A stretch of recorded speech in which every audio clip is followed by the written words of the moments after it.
Bonjour à tous les amis, aujourd'hui on va apprendre à comment contrer le mat du berger. Le mat du berger, c'est vraiment le baptême de tout joueur d'échecs. Si tu sais jouer aux échecs aujourd'hui, tu t'es forcément pris un mat du berger, c'est comme ça qu'on t'a initié le jeu. Et aujourd'hui on va apprendre comment le contrer. Tiki. Donc la partie commence, ça fait E4, E5, fou C4, cavalier C6, c'est important pour venir protéger plus loin pour plus tard. Là il y a deux coups principaux pour faire le mat du berger.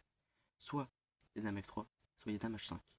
Sur dame H5, tu joues G6. Le cavalier en C3 protège la fourchette sur le roi et la tour. Donc il est obligé de revenir en F3 pour continuer son mat du berger. Et il aura juste perdu un coup pour rien. Donc il est obligé de venir jouer dame F3 tout de suite parce que sinon il y a G6 et tout, on a expliqué.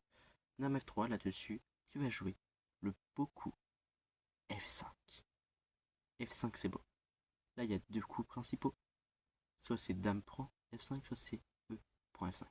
Là, on va regarder E prend F5. Si il joue autre chose que E prend F et dame prend F, vous allez jouer cavalier F6 et je vais vous expliquer pourquoi cavalier F6. Là, ça va être le meilleur coup dans cette situation. Tu reprends F5.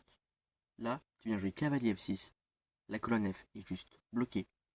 La dame ne peut pas venir en H5 parce que le cavalier qui est en F6 vient contrôler la case en H5.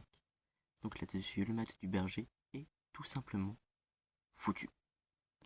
Et ensuite, il voit ça.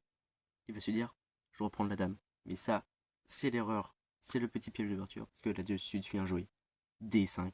D5, ça attaque. Le fou, C4, ça c'est visible. Mais ça fait aussi une découverte avec notre fou blanc sur la dame en F5. Double attaque. Donc là, ils se disent, oh non, je perds mon fou. Mais non, attends. Échec intermédiaire en H5. Mais le problème, le pion G6 qui revient encore pour nous aider. Et là, il n'y a plus d'échec intermédiaire. L'attaque double continue. Et là-dessus, il est juste obligé de venir perdre son fou. Donc voilà, un petit piège d'ouverture pour nos petits débutants qui commencent à apprendre les échecs. Ça vous permet de répondre à cette enflure d'ouverture du mat du berger que je me prends encore hein, à 1200 Elo sur chess. Je me le prends encore. Heureusement que je connais ça. Hein. Et si vous voulez d'autres pièges d'ouverture pour les blancs sur D4, sur C4, pour les noirs sur plusieurs ouvertures possibles, demandez-moi en commentaire. Et je vous dis, en tout cas merci ciao ciao, merci d'avoir regardé la vidéo, abonnez-vous, likez, partagez de préférence. Je vous dis merci ciao ciao.